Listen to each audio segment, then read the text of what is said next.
Kerala survey করা। সরবরাহের company হলো মেসার্স রাজু এন্টারপ্রাইজ।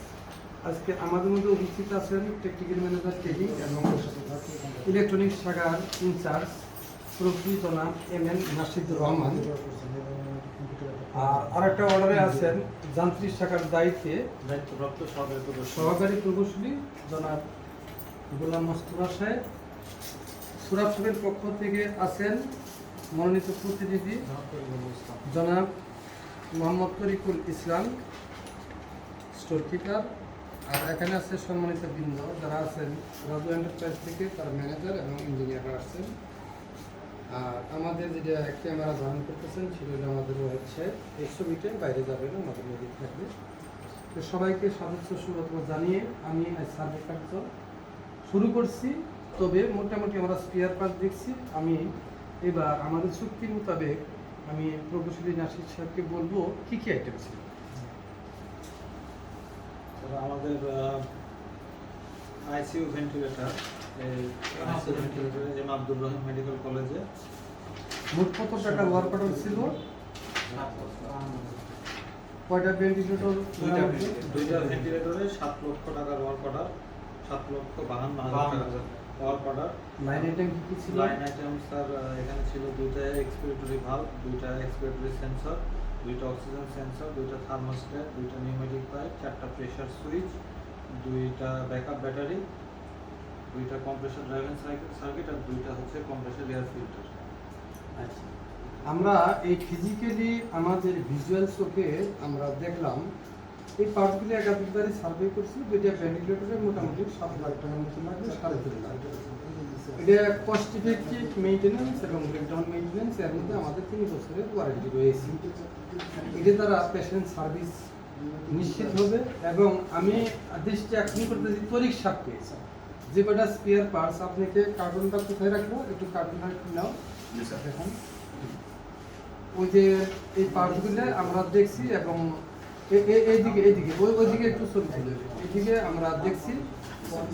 এর মধ্যে যে জিনিসগুলো আছে সেগুলো আইসিইউ ভেন্টিলেটরের সেন্সর আর আর দরকার নেই, সেন্সর এবং অন্যান্য স্পেয়ার পার্ট যেটা আছে সেটা হলো পরিবেশ বান্ধব কিন্তু টেম্পারেচার সেন্সিটিভ ইলেকট্রনিক ফ্লেম। আমরা জানি এই গরমকাল হিউমিডিটি যে আর্দ্রতা আছে সেই আর্দ্রতাতে গ্যাস প্রতিদিন প্যাকিং যদি স্টোরে মজুত করি বা দীর্ঘক্ষণ রাখি, একদিকে এটা ছত্রাক বা এটা ধরে সেটা শর্ট সার্কিট হবে, অপরদিকে আমরা যখন হাত দিয়েও ধরি তাহলে সেক্ষেত্রে ভোল্টেজ স্ট্যাটিক চার্জে ভোল্টটা ড্যামেজ হতে পারে। তো আমরা যে সার্ভে করলাম সেই সার্ভেটা হলো ফিজিক্যাল, কিন্তু আমাদের টেন্ডার টার্মস অ্যান্ড কন্ডিশনগুলো এই স্পেয়ার পার্টসগুলো সরবরাহ করবেন এবং মেশিনে লাগাবেন, লাগানোর পরে ফাংশনের জন্য আমরা বিল দেবো। এটা আমাদের মধ্যে আছে। এখন আপাতত একটা জিনিস হলো যে তারা বুঝাই দিলেন আমরা এক্সামিনার, আমি স্টোরের পক্ষ থেকে প্রতিনিধি সাপ্লাই করবেন। আপনি তো দীর্ঘদিন যাবত এখানে কাজ করতেছেন আমাদের মধ্যে, মাশাআল্লাহ। আপনি যদি স্পেয়ার পার্ট দেখলে চিনেন, সংখ্যা এবং গুণগত মান হিসেবে আপনার মতামত কি? আমরা বলছি ভালো। আমরা তো সবগুলা নতুন মাল পেয়েছি এখানে, যেটা আমরা ইনভয়েস দেখলাম এবং তার পার্ট নাম্বার তালিম কাগজ কলম ওভারঅল আমরা গুগলে সার্চ করলাম, সেই ছবি এবং পিকচারের সাথে মিলছে এবং দলের সাথে অ্যাকোমোডেশন আছে।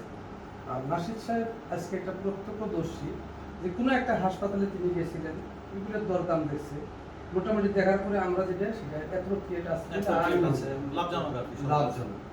আর এদিকে আমি জনাব গোলাম মোস্তফাকে বলছি যে আপনি যেহেতু যান্ত্রিক শাখার ইনচার্জ মনিরের অনুপস্থিতি আছেন, আসলে যান্ত্রিক বলতে মোটামুটি আমি যদি হাইফ্লো নজর ক্যালেন্ডার দেখি তাহলে মূলত আসলে নাসির সাহেবের দিকে ইঙ্গিত দেয়। 1 নম্বর কারণ ট্রেনিং ম্যানেজার, আর দ্বিতীয় দিনে ইলেকট্রনিক্সের এখানে বেশি, আর নিউমেটিক যে জিনিসটা ছিল এটা আমরা সবাই বুঝি। মূলত যদি যান্ত্রিক নাও থাকে তাহলে 2জন ইঞ্জিনিয়ারকে আমার কাভার হয়। উপরন্ত আমি একজন টেকনিক্যাল ম্যানেজার রিপেয়ার, আর দীর্ঘদিন যাবৎ কাজ করতেছি, এটা আমরা হাইফ্লো নেজেলা প্যানেলাইডার সবাই বুঝে, তাই না? তো এদিকে আপনার ওয়ার্ক অর্ডার ছিল কয়টার, কোন হাসপাতাল? আসসালামু আলাইকুম। সভাপতি মহোদয়, টেকনিক্যাল ম্যানেজার রিপেয়ার স্যার এবং টিম মহোদয়কে ধন্যবাদ। সকল অনুষ্ঠিত সকল সদস্যদের ধন্যবাদ। আজকে শাখা প্রধান মেকানিক্যালের অনুপস্থিতিতে আমি অন্তর্বর্তীকালীন দায়িত্বে আছি। এখানে স্যার 3টা ওয়ার্ক অর্ডার ছিল মেকানিক্যাল শাখায়। একটা হচ্ছে 250 শয্যা বিশিষ্ট টিবি হসপিটাল শ্যামলী, এখানে হাইফ্লো নেজেলার সমস্ত 5টা। আরেকটা ওয়ার্ক অর্ডার ছিল স্যার 250 শয্যা বিশিষ্ট সদর হসপিটাল কক্সবাজার, এখানেও ছিল স্যার 5টা। এবং আরেকটা ওয়ার্ক অর্ডার ছিল স্যার শহীদ Syed Nazrul Islam medical college hospital Kishoreganj, এখানেও ছিল 5টা। ওর 15টা হাইফ্লো নেজন ক্যানুলা স্যার আছে মোট স্যার। হাইফ্লো নজল ক্যানেলা দেওয়া হয়েছে। আপনারা যে দেখলাম এই জায়গায় ছবিতে, আমি এ টু জেড এখান থেকে লেগ থেকে টপ পর্যন্ত দেখলাম। অতীতে আমরা যেগুলো নিয়েছি তার সাথে এদের গুণগত মান পরিষ্কার পরিচ্ছন্ন আরো বেশি বলে মনে হলো, তার মানে অতীতেরটা খারাপ না। তো এখন ওই ইঞ্জিনিয়ার সব যারা আছে তার প্রতি আমার নির্দেশ, এটা প্রপারলি সেটিং করে গ্রাউন্ডিং করে আপনারা এই মেশিনগুলো মেরামত করবেন এবং লাগাবেন। লাগানোর পরে কনসার্ন সিস্টার, দায়িত্বরত ওয়ার্ড বয় যারা আছেন, ইনস্ট্রুমেন্ট কেয়ারটেকার, তাদেরকে একটা প্রশিক্ষণ দিবেন। প্রশিক্ষণ দিয়ে যেন সেফটি অপারেশন হয় সব কিছু এগুলো একটা এসওপি বাংলাতে ওয়ারে লিখে দেবে যে কোনটার পর কোনটা কাজ করতে হবে। এক্সাম্পল একটা ম্যানুয়াল ম্যানুয়াল অপারেশন ম্যানুয়াল বাংলাতে একটা প্লাস্টিক করে দিবেন যে প্রথমে সুইচ দিন, মেশিনটা পরিষ্কার করুন, ফেস মাস্কটা ঠিক রাখুন, এটা যেন বাঁকা না হয়, তারটা যেন ঠিক থাকে, সবসময় ব্যাটারি চার্জ দিলেন। তারপরে এই যে ভলিউম সেট করুন, রুগীর লাং কমপ্লেক্স অনুযায়ী কত লিটার যদি এটা দেন। তারপরে আবার আপনারা যেখানে কানেকশনটা গ্যাসের সাথে দেন, গ্যাসের চাপ আছে কিনা সেটা পরীক্ষা করেন। চাপ ঠিক আছে আপনি ইনস্ট্রুমেন্ট কেয়ারটেকারকে বলুন। এইভাবে নির্দেশিকা ছবি দিয়ে একটা বাংলা নোট দিয়ে তাদেরকে হ্যান্ড ওভার দিয়ে। আর অতীতে আমরা দেখছি পারফরমেন্স সেমিটি থেকেও যন্ত্র কিনছে ভালো, কিন্তু আপনাদের আমরা যারা নিয়ম প্রয়োগ করতেছি আমাদের এইগুলো ফেলিউর সংখ্যা খুব কম। মোটামুটি আমাদের এই সরবরাহটা এক্সপানশন হওয়ার। আর আজকে আমি নাসিক সাহেবকে বলতেছি টিএমডি সাহেব আপনি একটা জিনিস মনে রাখবেন স্যার, আমরা সবসময়ই একটা কাজ করি, সেটা হলো যে মনে করি ভেন্টিলেটরই সাফিসিয়েন্ট। আসলে ভেন্টিলেটর সাফিসিয়েন্ট না। আমি 1999 সালে যখন জার্মানিতে যাই তখনই high flow nasal cannula are not for covid এটা কিন্তু ভেন্টিলেটরের সাথে কোরিলেটেড। কেননা জিনিসটা ভেন্টিলেটরের সার্টেন আপনি ভলিউম কন্ট্রোল, প্রেশার কন্ট্রোল দিতে পারবেন, কিন্তু কত লিটার দিবেন ওটা ভেন্টিলেটর কিন্তু দেওয়া যায়। ক্রিটিক্যাল কন্ডিশনে লাং যদি ড্যামেজ হয়ে যায় তখন ভেন্টিলেটরের পূর্বেই ডেলিভারি হোস পাইপের পূর্বেই এটা কানেকশন দিয়ে কিন্তু ইনস্ট্যান্ট প্রেশার বাড়ানো।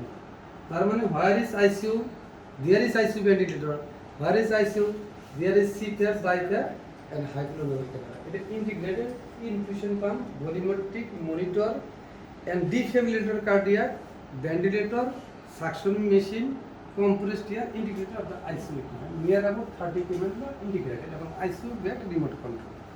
এই জিনিসগুলো মনে রাখবেন। আমি তার সারা জীবন চাকরি করবো না, আপনারা যথেষ্ট শিখেছেন, জ্ঞান গরিমা অর্জন করছেন, আপনি মাস্টার ডিগ্রি অর্জন করছেন, আরও অনেকেই করছেন। তো সবাইকে ধন্যবাদ এবং আন্তরিক শুভেচ্ছা জানাচ্ছি, কৃতজ্ঞতা জানাচ্ছি। আমাদের ইঞ্জিনিয়ারিং প্রযুক্তি কাজে লেগে যেন একটা রোগীও যাতে না মারা যায় মেশিন থেকে, এটাই আমাদের কর্ম এবং বলতে পারবো ইঞ্জিনিয়ার হিসেবে এটা ধর্ম। আমি